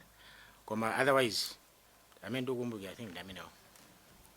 Okay, alipo akuluakulu ena aliwonse aboma kaya nduna kaya chani amene munawapeza nthawi imene ulendo wanu oyamba kufika? Honorable Chair, panalibe nthawi imene. Okay, ku nyumba kumene kwa the late vice president munachoka ku nthawi ya? Honorable Chair, nthawi yeniyeniso nditha kunama chifukwa chokuti nditatuluka mene mwadandipasa lift Gloria Ntukule timacheza ngalimoto, even titafika pa car park kunyumba kwanga tinakhala ngalimoto pang'ono tukamba za incident imene yachitikayo. So nthawi yeniyeni kuti ndatuluka nthawi yanji ndithaso kunama. Mufuna kutsimikiza kuti foni ya Ansonti inakupezani muli ku nyumba kwanu kapena muli kwa VP? Honorable Chair, panepo nditha kutsimikiza kuti inandipeza ndili ku nyumba kwanga. Okay, Chair, ndiyimire pompo ineyo ndimangofuna kuti akatchulapo anthu ena amene anawapeza ku nyumbako pa nthawi imeneyi ndimangofuna titatsimikiza za tsikulo ndi zochitika za tsiku limene lolo. Cholinga ndikungofuna ndidziwe kuti mafoniwo ndi zinazo ndi mayimbidwe ndi zochitikazo kuti zimalumikizana bwanji. Koma zonsezo zitithandiza kwambiri pokhapokha potchula mayina anthu oti alipo kunja kuno kuti nawonso mwina adzati masule nde kumapeto kwake ngakhale titafunsa ka 100 poti akuchula munthu sizitipindulira pokhapokha titabwerera kumene zinachitikira, unless tikanakhala kuti tinapeza umboni wina wotsimikiza za madetiwo. Ine nkhawa yanga Chair yagona pa madeti chifukwa ndamene akusintha nkhani yonse. Ndiyimire pompo zikomo. Just a second. Okay. Chair, ndimafuna ngoyika ndemanga notifunso kuti mwina mamemba titha kukumbukira kuti kodzana ngati sakulakwitsa kuti abwera Mayi Mary Chilima ananenaponso kuti Valera Dr. Squese anawuza nthawi imene chamma 4 koloko kuti ndege yagwa yapanga crash. So kumbali ina tikatengera information imene anatuza Mayi Chilima ndi information imene tikumva kwa antakoma, ndimafuna kuti ngati members imene tingokumbukira mupezabe kuti ikufanana nafaka osewa kuchula tsiku limodzi. I just wanted to make that comment. Zoma Chair.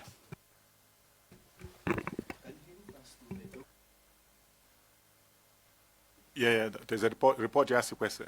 I think we did discuss that. Yeah, like a question. Are you sure it was a crash, Kabena? I remember that particular. Madam Mary. Yeah. Yes, Madam Mary, sorry. You recall, report Madam Mary. I think Tena Fusa Mafuso. So, yeah. But that's for us to discuss as a committee, not in the presence of the witness. So I want to dispense the witness. Are there any further questions? Yeah, Mulanje North.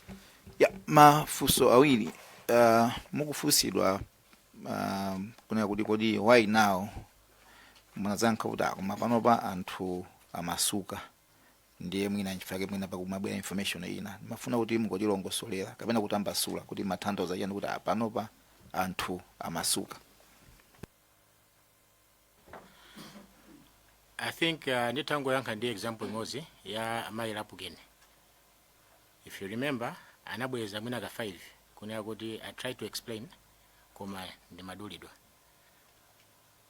If you remember. So I think zinthu ngazimezozo zitha kuonesana kuti anthu samakhala even during the presenting their evidence samakhala umasuka ya.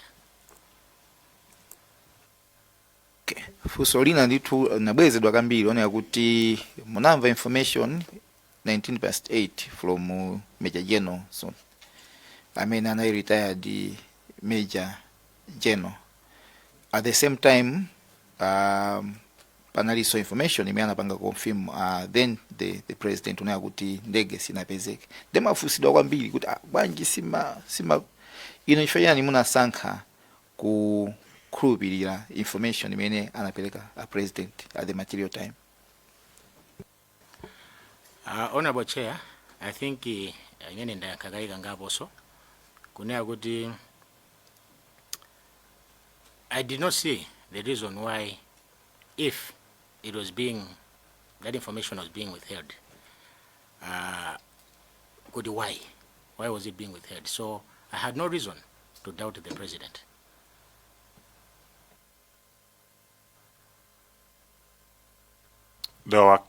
So that's like I said. Sorry. Ziko mwambili chair. Chair ndi mafusa I think atatu okabasi. Just a follow up. China yaji kalabe mundu mangamo ndi mafuna kuti tikhale clear limodzi. Mukamapita kale kuti tamvetsetsana. Ndimafuna mundipange confirm. Mwanena kuti simunanene kwa anthu phone yanu ya Lieutenant General. I think I remember I was a Lieutenant General, Sonti Road Major General. Chifukwa chakuti a president adanena kuti ndege akuyang'ana kusakabet. Napo bwino choncho? Can you confirm? Honorable Chair, that's true. And the phone yanu ndi Ansonti inabwera 19/8. Can you confirm? I can confirm that, Honorable Chair. Kusenzera kuti nthawi imene ya president anadanena kale kuti ndege sinapezeke simunakhulupirira izi. If atoye kuti a president anayankhula 11 o'clock madzulo after mlandira phone iyi. Can you repeat the question?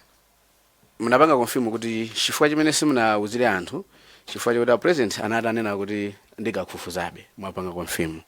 Mwapangaso confirm kuti munayankhula ndi Ansonti 19/8.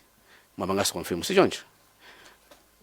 Yes, Honorable Chair. Ndendo nena kuti nanga munthu atabwera nkukuzana kuti a president mina mayankhula nkhani imene mwanena kuti munakhulupirira president malo mwa Ansonti. Choyambirira chinali kulandira phone a president anayankhula past 11. Chifukwa ma submissions I was checking chair my record ikuoneka nthawi iyi anali pa emergency cabinet and the address was around 10:11. Nde a president makhulupirira utenga usiyana ndi ina decentralized njani. Honorable Chair, a president adayankhula bwana ankhula kuti chani? Nkhani yanga ndoti mfa mundiyankhe. A president adayankhula nthawi yanji. Honorable Chair, at that point the president sana nene so kuti ndege yapezeka. Unless ine sinamve. Munavomera bwino lomwe kuti a president anena kuti akuyang'anabe ndege pateni si choncho? That is true, Honorable Chair. A president mina manena utenga kuti ndege akuyang'anabe ina nthawi zanji pateni? Honorable Chair, nthawi yenene sindikukumbukira. Koma the fact is nthawi imene anayankhulayo sanayankhulenso ndege yapezeka. Chair, Podimboni under oath, I think that's it for noting. Presentation ya Samson Ngutwa, presentation ya as a cabinet clerk, ikulongosola bomwe ku position ya Ahali Nkandawire then as a Minister of Defense, and I think Secretary to the President and Cabinet, Madam Zamba. I think the media team at parliamentary TV would help us to get the time of the address ya President, because the witness is saying kuti phone ya 19 past 8 imene adava sana banga share one for makhubi lazima na President. Koma this time my President anayankhula past 11. So that is for noting. Apart from Ansusa, you repeatedly saying kuti munauza anthu angapo mukamaswera gofo ndizina zetolozo. Chair, I wanted to through you muna mudatuza kwa anthu awiri atatu ame munauza ame ngakumbukire kupatulapo Ansusa.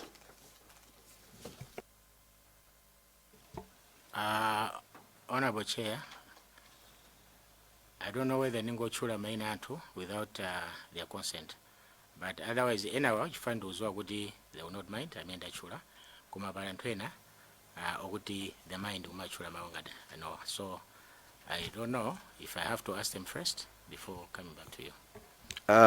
Chair, I think that it's the same when you ask Tilafusa Madam Chilima, the lawyer friend, and another response na force, but you had dilated, you could know because it's under oath they can mention the names. So I would ask you, Chair, if you use the same previous ruling presidency kuti atalichulula kwa anthu awiri or mmodzi amene akumbukira kupatula Ansusa amene anamuuza ponkhani imene, bearing in mind kuti akuti Madam Chilima auza dzulo koma ndimafuna anthu ena amene adauza.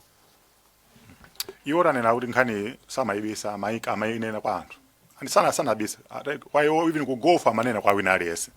So I don't think it's necessary kuti amba kunena maina ananena sakubisa anena Ansusa anauza ena ndiye anauza.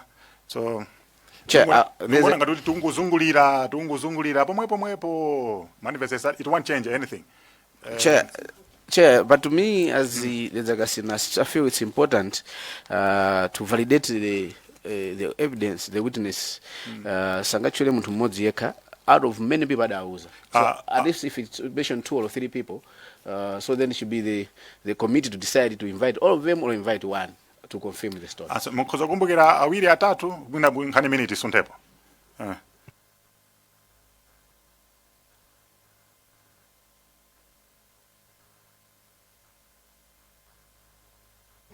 Honorable Chair, honestly, ndukumbukira ndithu angapo koma I am not comfortable. I think it's me who's under oath. It's not them. So I think kuti ningo achula anthu without their consent. And I'll say ben machula Captain Masa called him. Good chief, to vida Google, I'll have to mention your name. I'll have to mention your name. You know. So I think maybe they can do what I will because it's me under oath, not them. Chair, I'm still not convinced because the witness is under oath to say the information and give us all information, and I think that's why the summons under the standing orders we gave him to come and testify. It doesn't mean good antu ngati mudauza ngati mudauza, and I would want you to mention 2 or 3. I will still insist. I want names apart from Ansusa. Honorable Chair, I mentioned this to my friend Frank Invaro. I mentioned to Councilor Chugamware. I've mentioned this to, there are a lot. I've mentioned it to. Thank you so much. Then that answers and settles the issue, Chair. Very lastly, just to confirm, kuti Madam Chilima mwauza dzulo pachimalatere. That I confirm. Chair, while we are winding up, ndikadakonda kuti if it's possible akamatipatsa ma phone numbers aja, phone number yawo, but the conversation iso yaiwo ndi so ntimira nankho anaso dzulo to confirm validate kuti adzabwera kuno, and if possible, Chair, through you, if we can have the itinerary yawo imene anaenda na South Africa, it's also very important to validate the issues. I submit, Chair. Mwanza Central.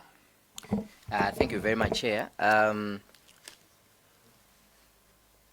Ndimafuna ningo chita verify the information yonena kuti a president kapena kuti boma likunena kuti likusaka ndege. Mwina musanafike kapena mutafika munamvapo kuti kunali ma press briefing ena ochokera ku boma?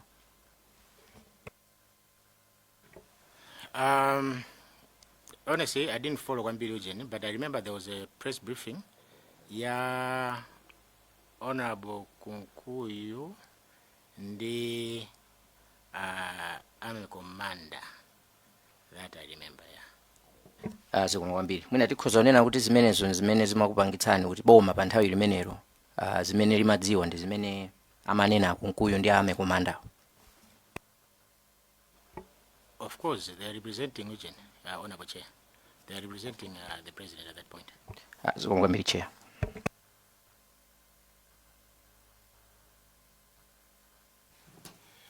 Yep. Chair, zikomo kwambiri.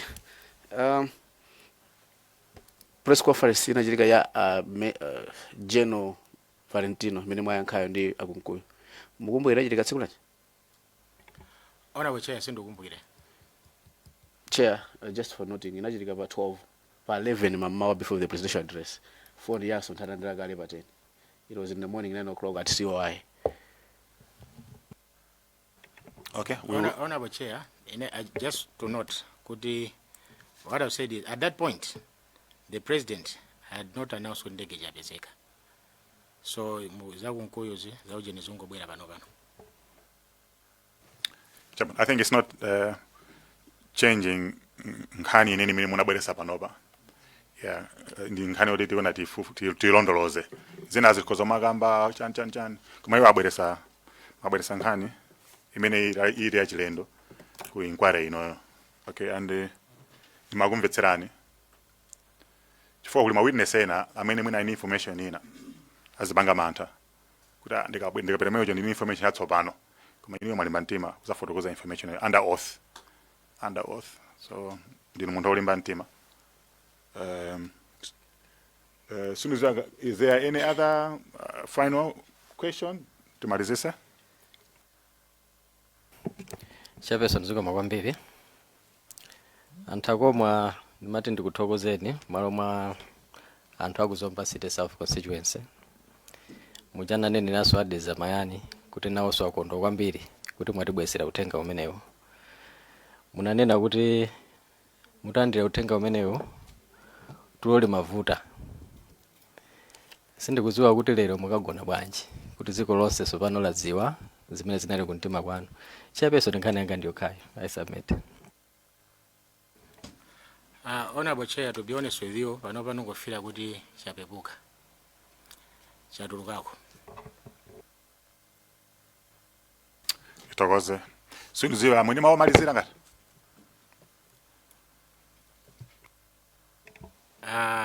Not really, Honorable Chair, but I think just to thank you, I think for the good work that you're doing, and wishing you all the best as we try to get to the bottom of what happened. And also to say that Saulos was a very good man. He was a patriot, and he was very passionate about this country. And for him to go like that, I don't think it was good. Indeed. I hope you get to the bottom of this. Thank you so much, Chair. No, ndathokoza kwambiri. Nena moja kuti inoyambirira abweresa nkhani ya chilendo. So mwatitsegula maso ambiri teni mafunso ambiri kuti tikana kuti tilondoloze. Tikufuna ulendo wabwino. You may take leave. Thank you. The